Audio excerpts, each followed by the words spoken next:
back to the sheds at Accor Stadium in Sydney because we have a lightning warning. The horrible weather, the inclement weather across the week has rolled in heavy at the worst possible time.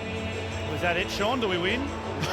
No, in all seriousness, If there are lightning strikes within 10 kilometres of the stadium, play is suspended for the safety of all here, not just the players, camera operators, fans, everyone. And it must be clear for 30 minutes for play to restart. For 30 minutes.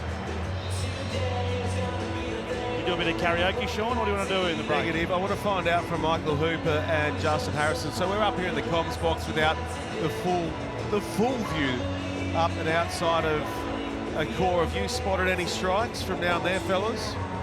Well, one thing's for sure, mate, if there is, I'm getting it first. I notice Hooper's under my armpit, I'm a lot closer. Just stick the umbrella up a bit higher, Gook.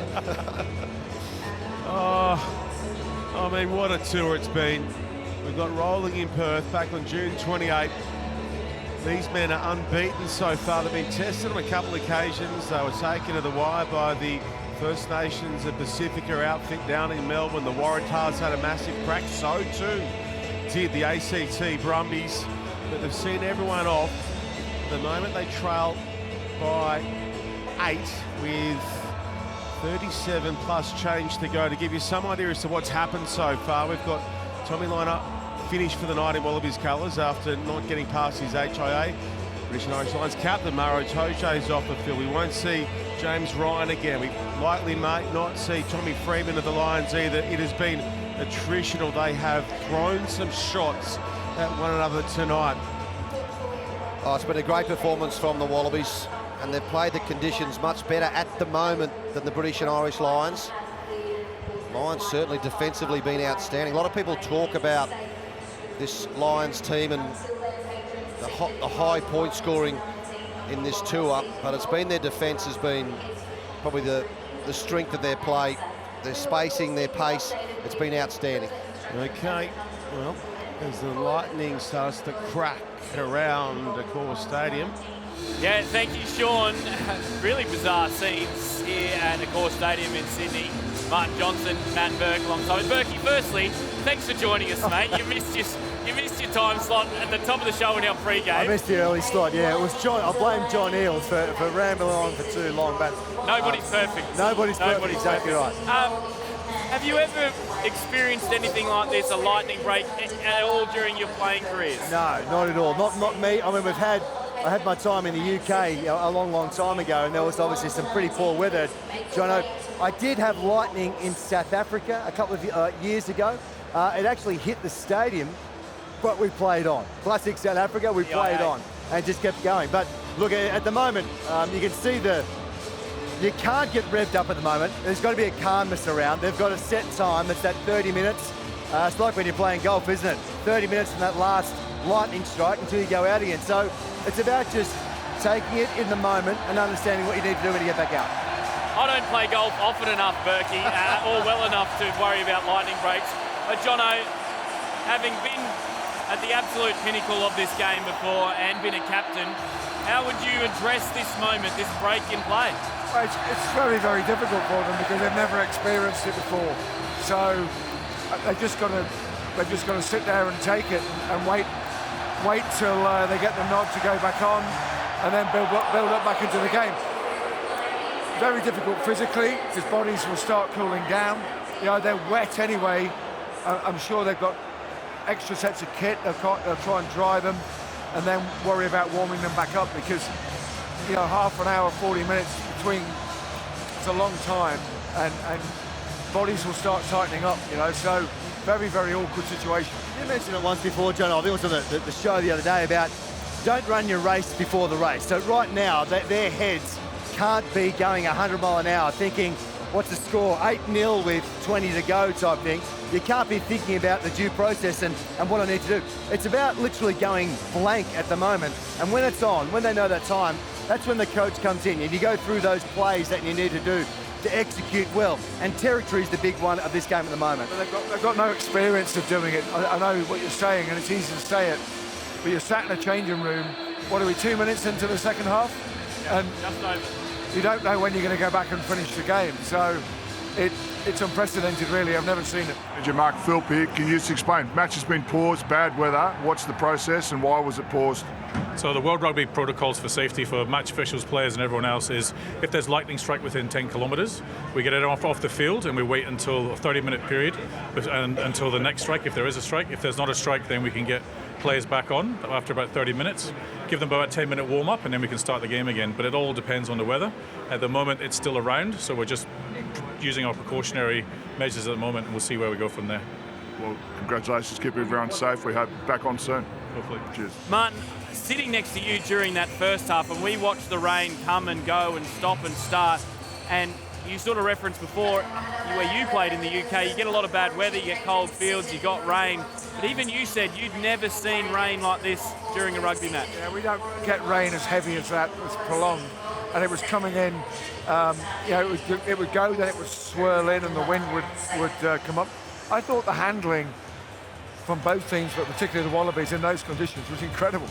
Yeah. There was actually very few mistakes. There were mistakes, but there were in the first two tests. So I thought that the handling and the quality of the game was outstanding. I thought the referee was outstanding. There's a bit of niggle out there. There's going to be. He didn't get too excited by it. No cards came out. He let the guys play. And I thought it was a really watchable, enjoyable, ferocious first half of rugby in incredibly difficult conditions. Really enjoyed it. I'll take you back to a long, long time ago now. 1999, we played a Bledisloe Cup here.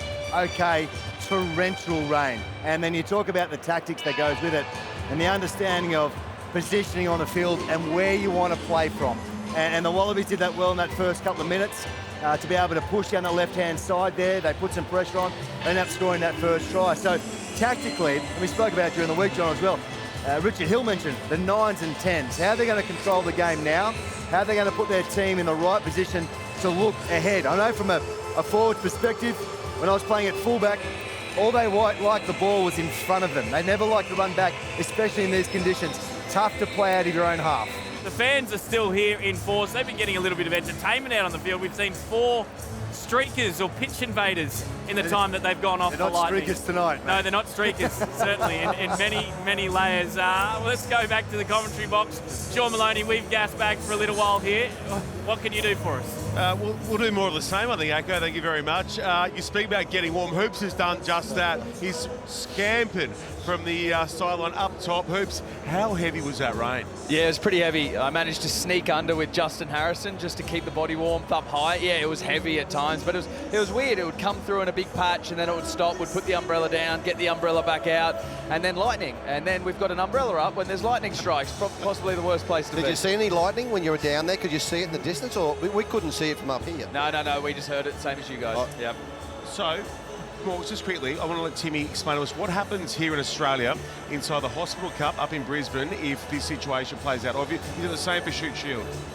Well, Hospital Cup at the club competition in Brisbane, if the second half has started and this were to happen, the game's declared, yes, Australia would win the game. But that's Hospital Cup rules. I'm not sure about Shoot Shield in Sydney, Morgs. Yeah, similar. All competitions really around Australia, especially at club level. But I guarantee what's happening right now is both sides are just going through that agreement of this line. Look at Bundy Aki on the beanbag. Yeah. How good.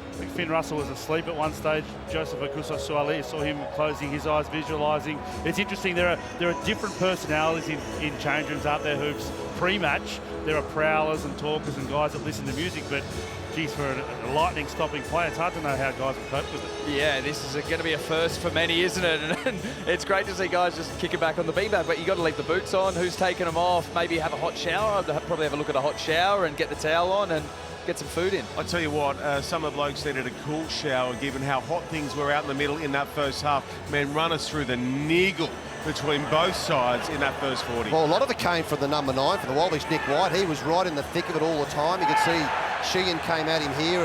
But the good thing about it, Morgs, and we spoke about in the first test match in Brisbane, when Tom Liner got smacked, players didn't rush in. I think this occasion, also last week in that second test match, gold jerseys came from everywhere to support Nick White.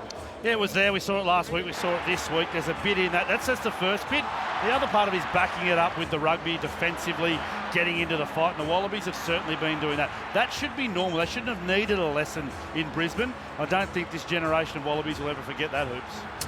Yeah, I mean, just seeing Nick White, he's probably the only one that's happy about a lightning strike. He gets to have these last test match. He gets to last even longer for him, you know. So you can see, we talked to him before the match, and he just talked about getting stuck into these blokes. Yeah, he said strategy, tactics, they'll come into play, but he just wanted to get stuck in with his forward pack. Nice little segue into Nick White and some of that niggle that he served up in that first half. Run us through what this bloke is like to play alongside Hoops. He did it for a number of years. Yeah, he's awesome to play alongside, and he's awesome because he just is an absolute competitor. He's into everything. As you can see there, he's ripping in. He wants to take the line on, he wants to get his kick into the game, but then he also wants to create for the players around him. Sometimes, mate, he can be so frustrating to play alongside because he's barking at the ref, he's barking at you, he's barking at everyone, and you need him to temper that aggression. But I tell you, you would always take that aggression over someone more passive. He certainly walks the fine line, doesn't he, Jensen? Sometimes I think recently in the last few years especially, he's probably gone too far, but I thought his balance of play this evening, being abrasive, being chirpy, but also the quality of his kicking game has been crucial for the Wallabies, and his service a couple of times he stepped out to attract defenders. It's been an excellent performance from the Wallabies number 9. Well, when you see how well he's played tonight, you think, why are you retiring? You've probably got another year or 18 months to go, but I think mentally, Hoops, and you've been through this before, he's probably thought really hard the last couple of months about, do I keep playing? What do I do? Do I maybe play a bit of club footy, or do I just stop? And it's great to have a finish line right in front of you. For Whitey, from speaking to him about this stuff, he was going to go until the wheels came off. And, you know, it might not look like the wheels are coming off at the moment, but he would have given everything he's got to this game as a player on the field. So he would know the time's right because he would have always had that mentality as a player. We are about, I reckon, 15 minutes into this enforced 30-minute break here at Accor Stadium due to the lightning. There'll be another 10-minute warm-up period off the back of that 30-minute chunk of time as well. I guess we just keep rolling through and now throw it down to Justin Harrison, who has a special guest. Well, James O'Connor, game stop. You've been in the change rooms there. What's the team doing now to start for this second half? Oh, look, we're just staying warm, having some comms out there about what's happening in the game and where we think we can attack next. What are those comms? Because first half, physical, has been tough, wet weather, but it's been exceptional for this Wallaby forward pack. Yeah, look, we're just talking about fundamentals and simplicity. Like, from my point of view, bloody proud of the boys already. They're getting stuck in. It's a bloody war out there. So, but we just got to keep winning those games at inches. You can see how many high balls have been thrown up there, and it is interesting conditions. So, like, for our men, we just want to go back to those fundamentals and just win that battle in the trenches. It looks like this team is right up for this match this week. You've clearly spent some time on what it means to wear this Wallaby jersey.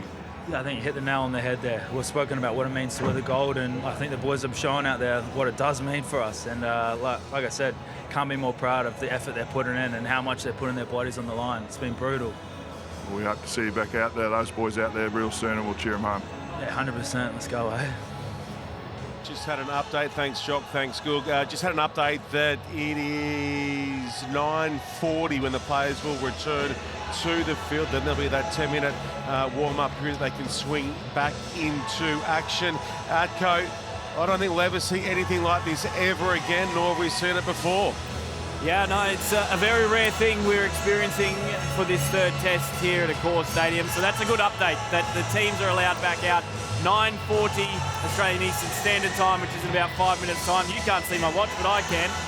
So now there's a definitive time mark on when you can get back on the field. Does that help you sort of get through this strange occurrence, Mark? Yeah, absolutely. You know what's happening. We're going to go and warm up. We're going to do this. You know what's happening. I mean, they were sat there not knowing, and that's why Finn was sort of sat there on the phone. So yeah, we're back in it, right? Concentrate.